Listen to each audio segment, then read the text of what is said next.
Hello, everyone. So I'm delighted to have Ben Jones here from GoCardless. Ben, say hello to everyone. Introduce yourself. Hey, Rob, great to be here. Thanks for having me on. So, yeah, for the audience, so my name is Ben Jones and I'm head of demand generation for the UK and Ireland at GoCardless. And I've been at GoCardless now for just over 4 years. And my background is 11 plus years of experience in B2B marketing, and that's specifically in new customer acquisition and demand generation, and pretty much exclusively within the fintech and SaaS space, in particular within the payments and banking verticals. And that's pretty much been across businesses of all sizes. So from small, privately owned to a VC-backed unicorn, which is GoCardless, where I am now, and then all the way up to FTSE 100 and large enterprise. And then just to come back to my role at GoCardless, as I mentioned, I lead on demand generation strategy in the UK and Ireland, which is actually GoCardless's biggest market. And we're tasked with driving demand that results in pipeline and bookings from businesses over £1 million in annual revenue. So it's very much a sales-led buying motion. And then I work really closely with the UKI sales org that then converts all of the demand that we create into opportunities and close won deals. Nice one. Thanks for that, Ben. I think how me and Ben know each other is something I want to speak about first. So the reason we've started this interview series is basically off the conversation that Ben and I had a couple of weeks back. I was an account manager on the GoCardless account for a couple of years, and we got to know each other pretty well because we were spending a lot of time discussing strategy, the best use of LinkedIn, and that type of thing. So once I went out on my own, I decided to reach out to Ben again to keep the conversation alive. And as we were having these conversations, it kind of naturally occurred that we thought that this might be a good idea to share. And Ben, I think, is probably one of the best marketers that I've worked with and one of the best marketing brains I've worked with around demand gen. So I think it's going to be a really, really valuable conversation. Very kind, Rob. Thank you. Of course. Cool. So what I want to do today is kind of go through a couple of different things, but kind of a journey of GoCardless and how GoCardless use demand gen, also how GoCardless use LinkedIn, and kind of just to give people an idea of kind of a unique use case of LinkedIn that Ben and his team have created. But first, I want to focus in on yourself, Ben, and I want to just give the audience a little bit more of a feel about you and what you do. So you gave us an intro already, but what I really want to know first is how did you end up in demand gen? Because there's lots of weird and wonderful stories, and I don't think anyone ever goes to school and thinks about that they want to work in demand generation marketing. You know, it's something that you fall into from a multitude of different ways. So how did that happen for you? Yeah, so I studied business at Cardiff University, and my favourite modules by far was anything to do with marketing and advertising. So I knew after graduating then that I wanted to begin a career in marketing. And I think, at least for me, marketing spans a really nice mix of creativity, of psychology, as well as needing to understand and leverage data to make decisions. So for me, it's a really nice blend of art and science that I personally found interesting. And I'd argue that the number one problem for every business in the world is figuring out how to attract, how to acquire, and how to retain customers. Obviously, without customers, there is no business.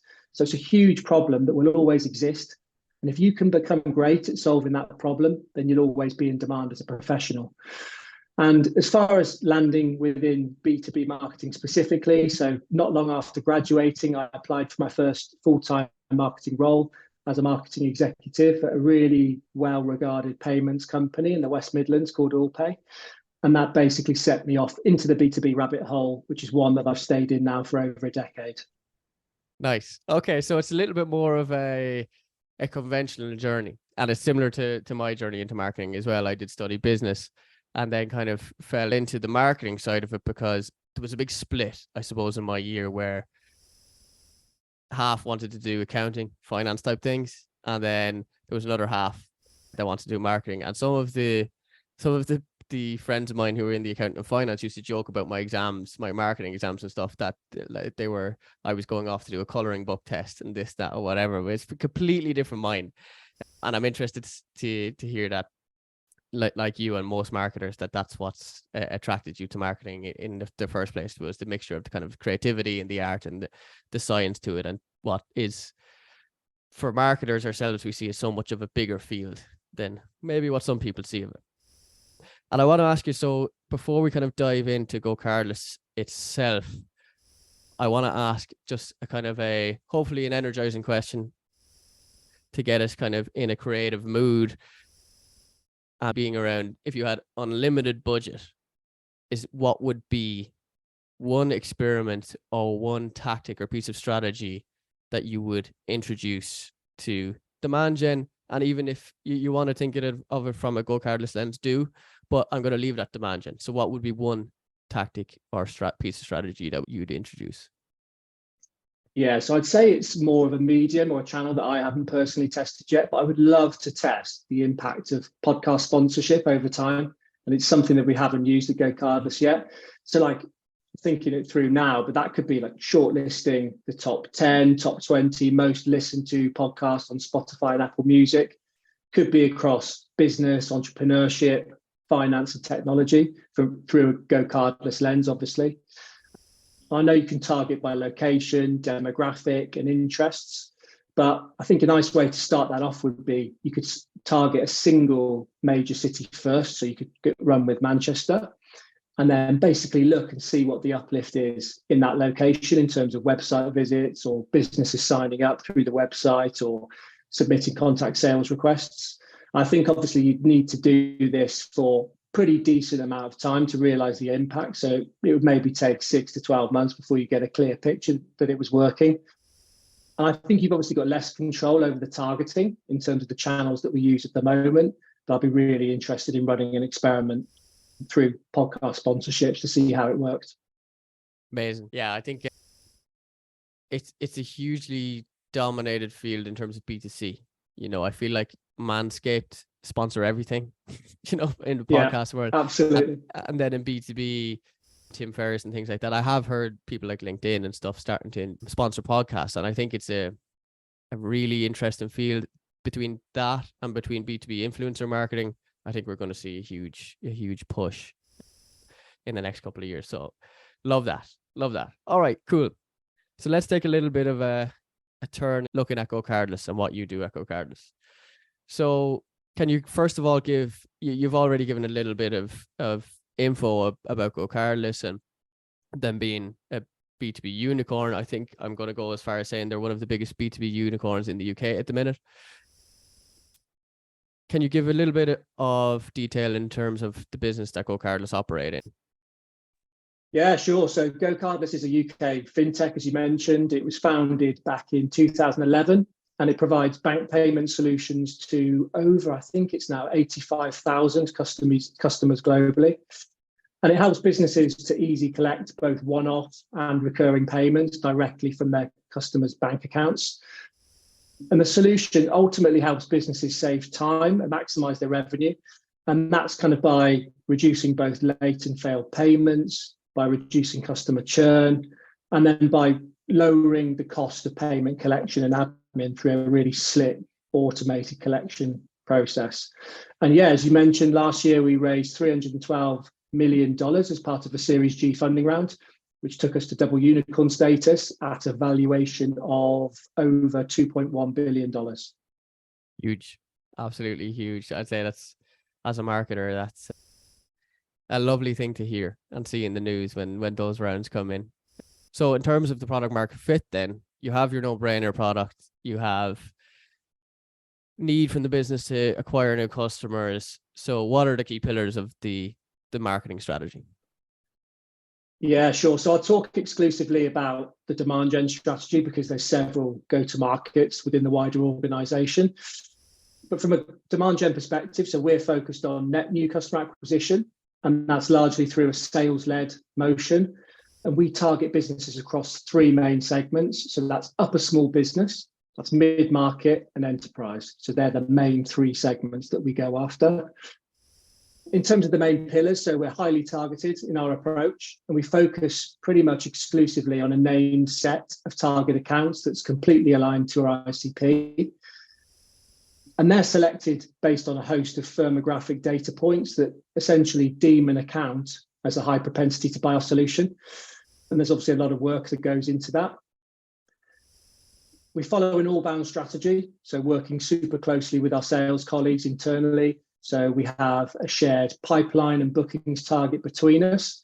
And from a marketing perspective, then our role is to drive highly engaged accounts from our SAM into the sales org, where we feed both an inbound and an outbound focused sales team. On top of that, then we use an account scoring model, which is made up of scoring criteria for hundreds of different activities. And that's based on perceived levels of intent for each activity, which obviously varies. And to give you an example, so that includes activities such as website visits, such as visits to the pricing page, engagement with paid campaigns, email engagement, and also intent sources like G2.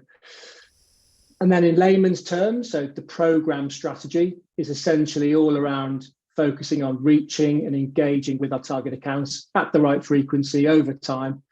Now, obviously, this has to be done by building and executing really high quality programs that give value, that educate our audience, so that ultimately then they become both problem and solution aware.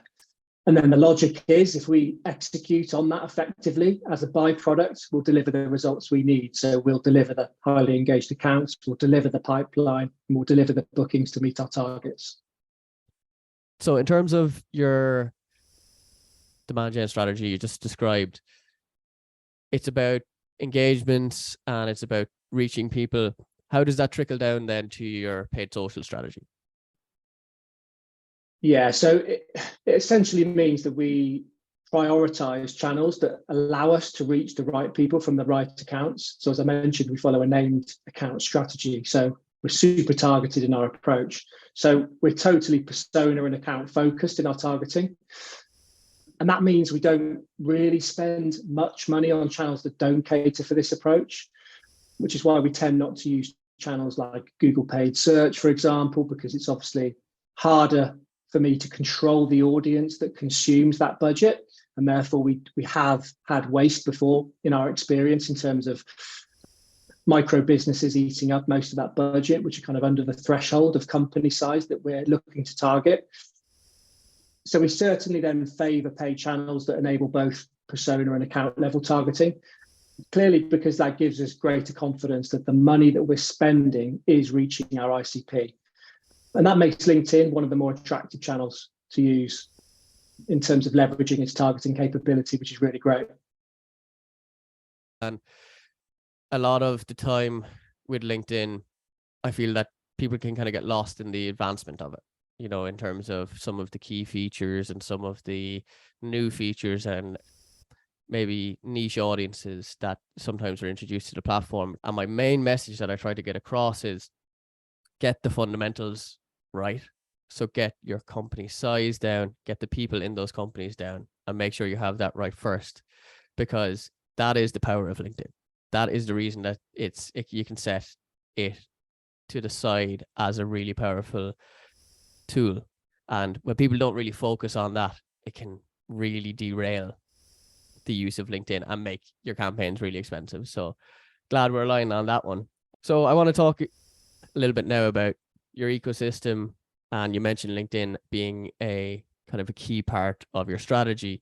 So I want to talk a little bit about how it fits into your ecosystem. So we talked about LinkedIn value from a targeting point of view and being able to reach the right people. Is there anything else you consider valuable about LinkedIn? Yeah, so pretty much all stages. So it's one of our primary channels that we invest in from a demand gen perspective. And we use LinkedIn to target both cold audiences, to target warm audiences. We use it for our one-to-many campaigns, but also more for the one-to-few ABM programs where we're targeting a much smaller subset of accounts. And that's pretty much across all segments, so upper SB, mid-market, and enterprise. So it's an absolutely critical channel for us, and it allows us to reach a very high proportion of our SAM. I think it's roughly 91% of our SAM that we can reach through LinkedIn. We conducted some reach testing with the LinkedIn account team, so that's super valuable. And obviously, our prospects, they really can't buy from us if they don't know who we are. So then the question becomes, well, how do we get people to know who we are? And also, how do we do this in a scalable way? And there's obviously several vehicles to achieve this, both from an organic and a paid perspective. But if you're looking for a channel to help you achieve this at speed and at scale, as obviously most companies are, and in a highly targeted manner, then obviously LinkedIn is like a fantastic tool. And that's obviously because we can use it to get in front of thousands of key decision makers from the accounts that we want to reach every single day. Yeah, and I think just to add to that, it's like it's a difficult platform to crack. It makes sense on so many levels, but it can be a difficult platform to crack. But I think the light bulb moment for me when I went from kind of helping people to make LinkedIn work to the fit of LinkedIn as a platform was when I was working with a client, and we were introducing a new ad format, and costs were starting to rise, things were starting to like become a little bit trickier. And what she said was, we're going to test this and make it work. And it wasn't a case of we're going to test this and see if it works. It was a case of they'd seen success on LinkedIn before with different ad formats and things like that. And she knew that LinkedIn worked for them. Their audience was there. It was just a case of trying and testing something new and different. And I feel like that is the case. It doesn't work for everybody, for sure. It's definitely more kind of inclined towards larger enterprise type businesses that are going after these type of customers. But if there are signs that it works, it is worth putting in the time to understand how it works and how you can kind of get past the costs and the restraints of the platform. So, okay, cool. With LinkedIn as a platform, then what are some of the key features within it that makes it a good fit for GoCardless? Yeah, sure. So as I mentioned earlier, so the ability to reach our SAM is absolutely key, absolutely critical.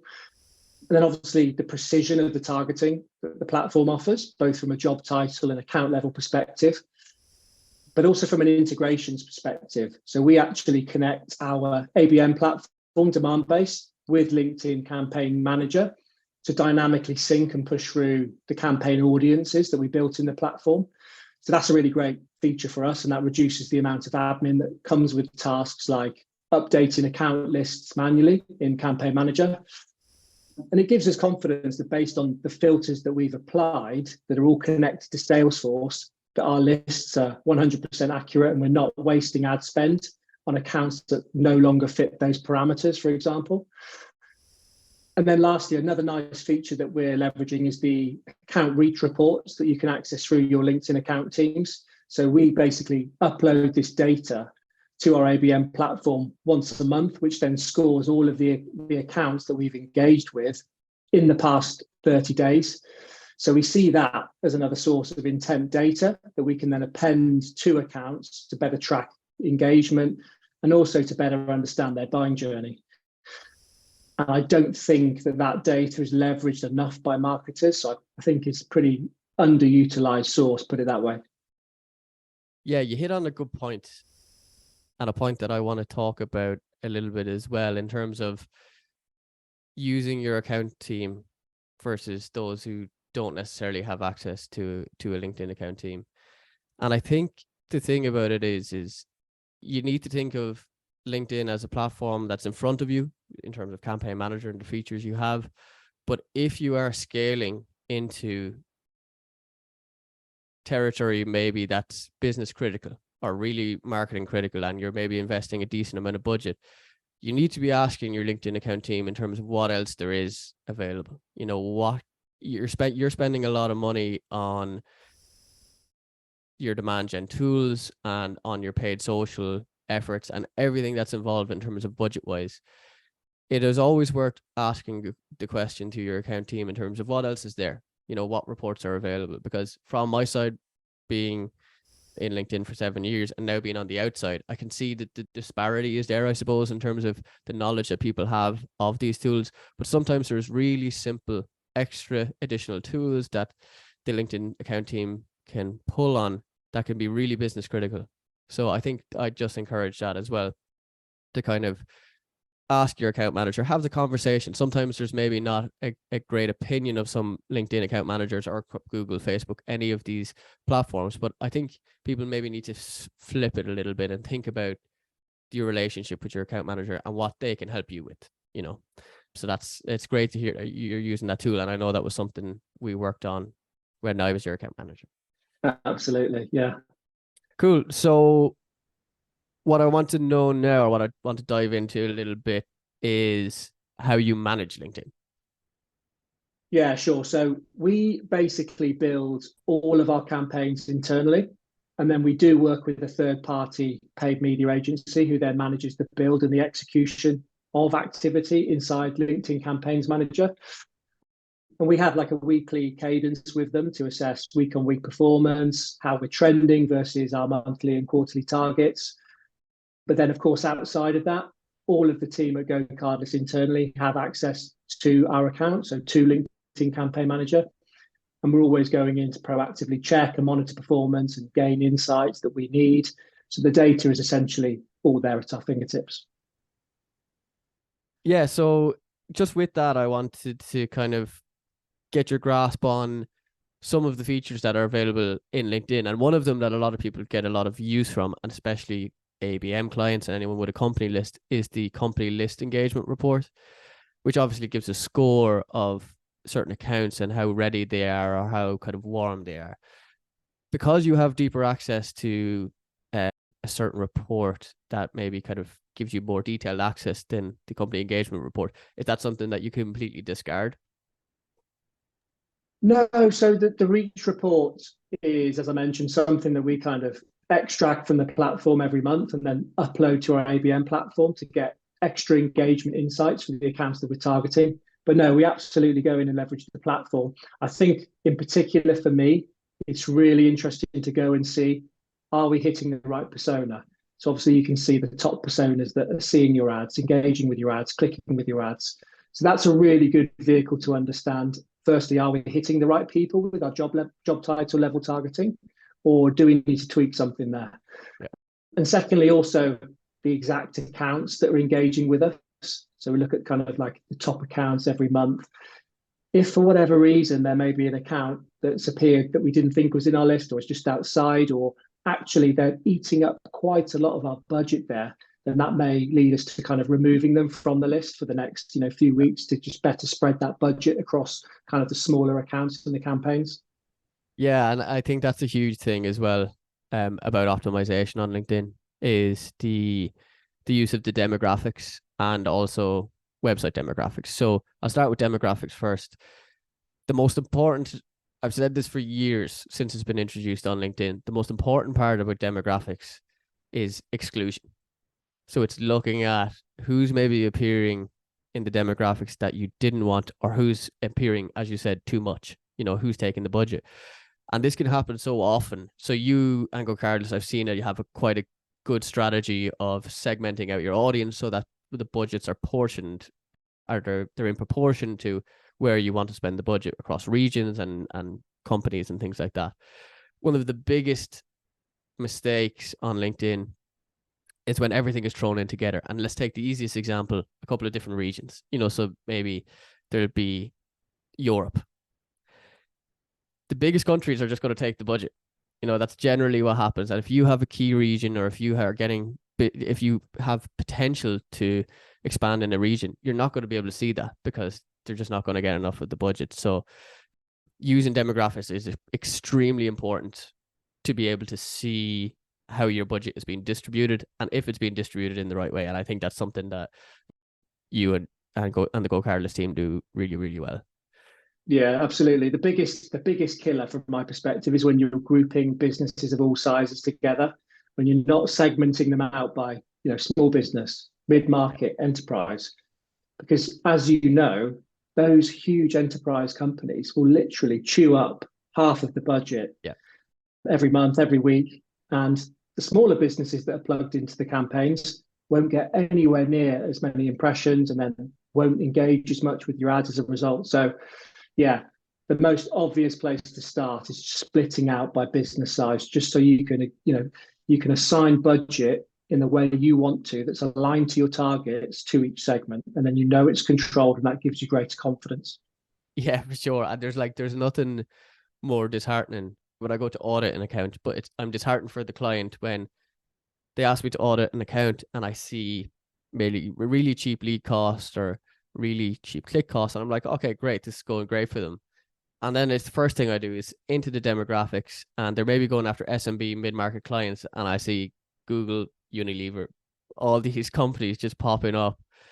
And it's usually down to really simple things, but one of the killers that everyone across LinkedIn always speaks about is audience expansion. And I know we've had conversations about this before. You just have to trust the LinkedIn native targeting tools, because if you add any of the automation, it just takes a mind of its own. And especially if you have an account list strategy to use any of the kind of the extra automation of LinkedIn to get some scale, it can just take it in a completely different direction. I'm sure there is use cases when you maybe don't have as defined an ICP as you guys do, but it can be a killer, and it can drive all the wrong impressions. Okay, so let's quickly keep going and move on. So that's a lot about LinkedIn, and I think it's been really interesting to hear what you think the value proposition for LinkedIn is, and how it is kind of feeding into the GoCardless demand gen strategy, and how you value it so much. But what I would like to also talk about is kind of LinkedIn versus other platforms. So you mentioned some of the kind of the other things you use, but what is kind of your overall channel set, and how do they fit into each other? Yeah, sure. So from a campaign distribution perspective, so we predominantly focus on paid social, obviously across LinkedIn, as I've just mentioned, and then also smaller investment into Meta, where we do run some website retargeting campaigns, and that's across both Facebook and Instagram. We also experiment quite a lot with direct mail, and that's both from an EDM perspective, but we've also started to experiment recently with physical DM drops as well. We run account-focused programmatic advertising, which we've actually seen some really positive results from recently in terms of proven impact on incremental pipeline, and that's done through some controlled experimentations, which I can get onto a bit later. And we also leverage what we term as smart events, and this is whereby we're not spending an extortionate amount of budget and time on a stand at a big conference or trade show, but we're attending smaller scale events, especially those where you can pre-arrange meetings with specific target accounts then for your sales reps to attend and hold, as well as things like speaking slots at conferences, and also kind of in-person roundtable events for larger enterprise prospects. Amazing. So, okay, cool. So into each of the channels then, it's a really interesting channel set, and it's obviously working really well for you. But how would you measure each of them confidently? Yeah, sure. So obviously, as you just mentioned, certain channels are easier to measure than others. So if we're attending, for example, a small scale event, and we know that we have 12 meetings booked, of course, we'll be monitoring how many opportunities are generated off the back of that event, and then how many convert through to closed one. So for that, we will have a pipeline and a bookings return for the initial outlay. So that's nice and easy. When it comes to measuring paid channels, so paid digital, we've got a tiered approach at GoCardless. And let's use LinkedIn as an example. So the primary objective from our perspective in terms of running campaigns on LinkedIn for us is to reach and engage with our target audience. So it's not necessarily to deliver pipeline or bookings. Of course, if we execute effectively, then we will generate pipeline and bookings as a byproduct, but that's more of a secondary or tertiary outcome to the initial reach and engagement. Like, the pipeline is not the initial goal of the channel. And so we're basically then looking at four main metrics. So what is the volume and the cost of the reach? What is the volume and the cost of the engagement? Are we hitting our frequency targets, which is obviously, as you know, critical for success and often overlooked? Like, we literally know our activity will have zero impact should a prospect see us once every 6 months, once every year. So you have to get your frequency right. And then also, how are we trending versus target for conversions? And that's both from a click conversion perspective, but also a view conversion perspective. And we monitor that across a 90-day window. And we usually see around, I'd say, 75% of conversions that come through view through.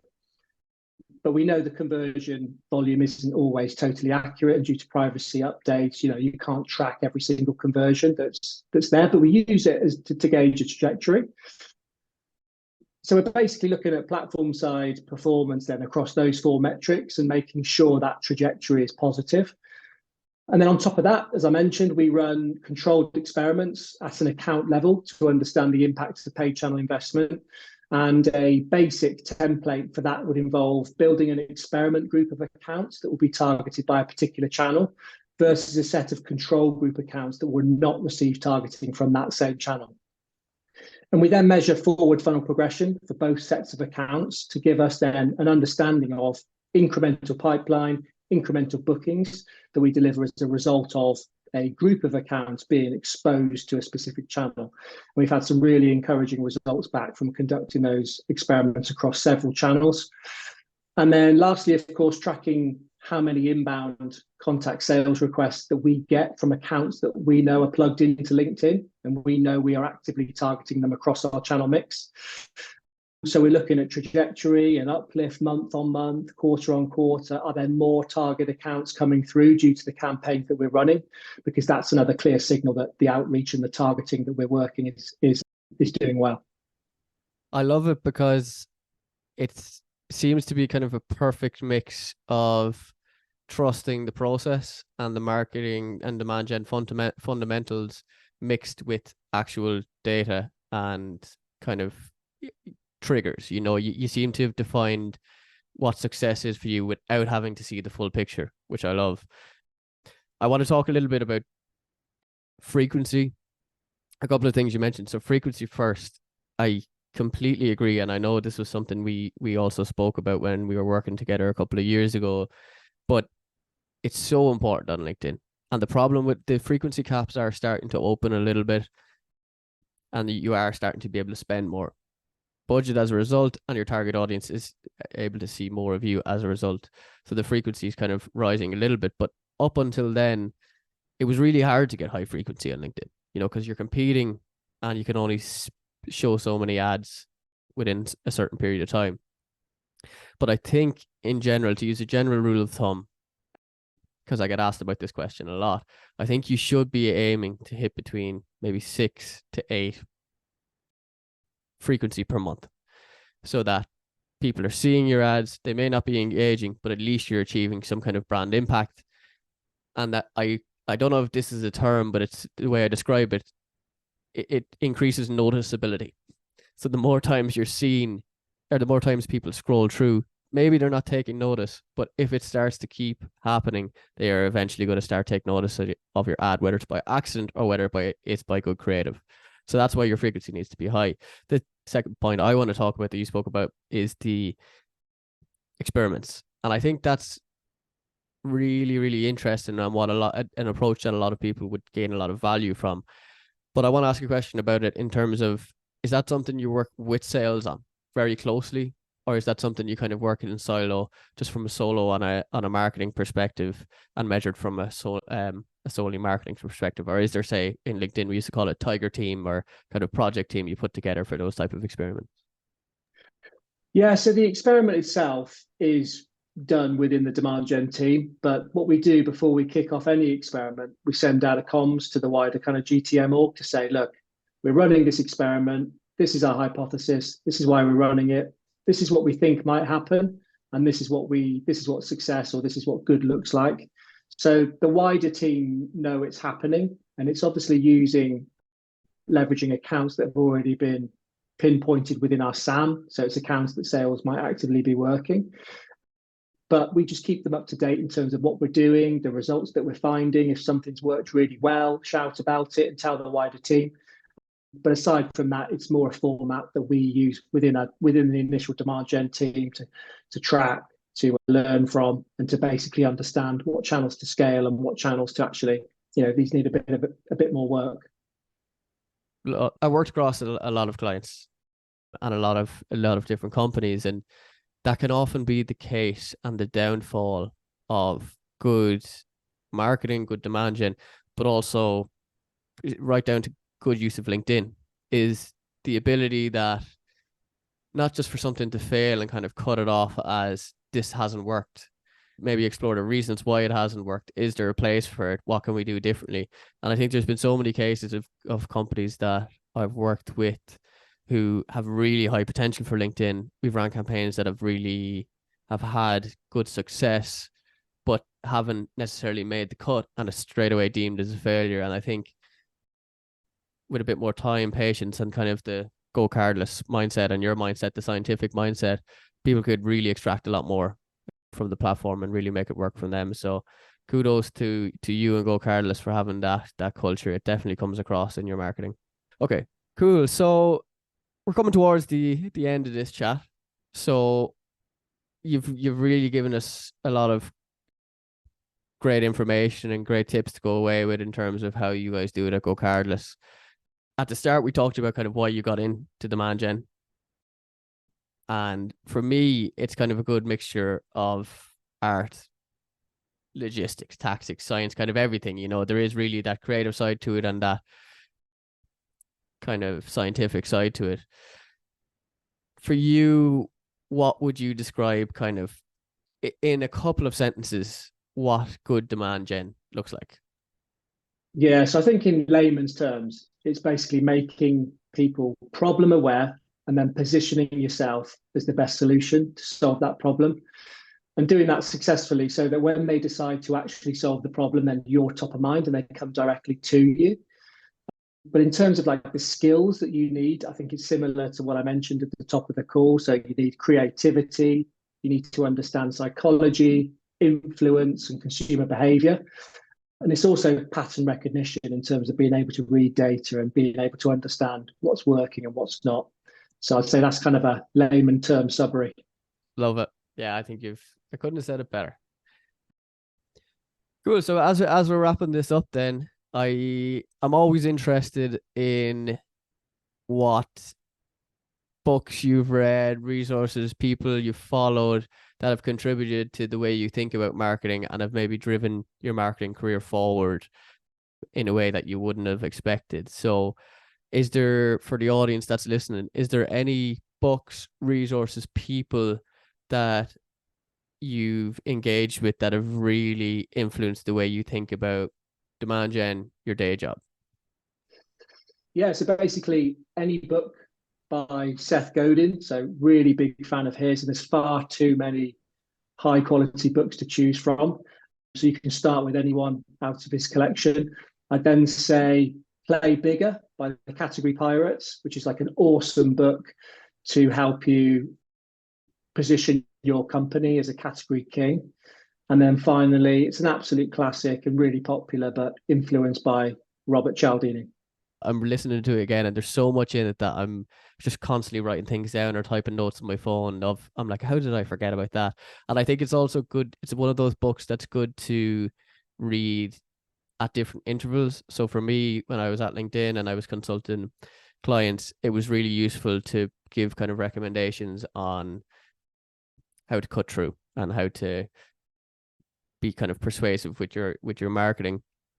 But now, as I'm starting my own journey with June Social and kind of attracting clients and speaking to people, it's really useful as for myself as a single use case. So definitely influence for sure is right up there with me as well. And Seth Godin, of course, you know, the real true legend of marketing. I love everything he does.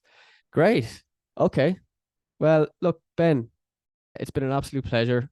Thanks so much for joining me here today. There's been so much useful content and things that you've talked about from a GoCardless perspective, but obviously your perspective of demand gen.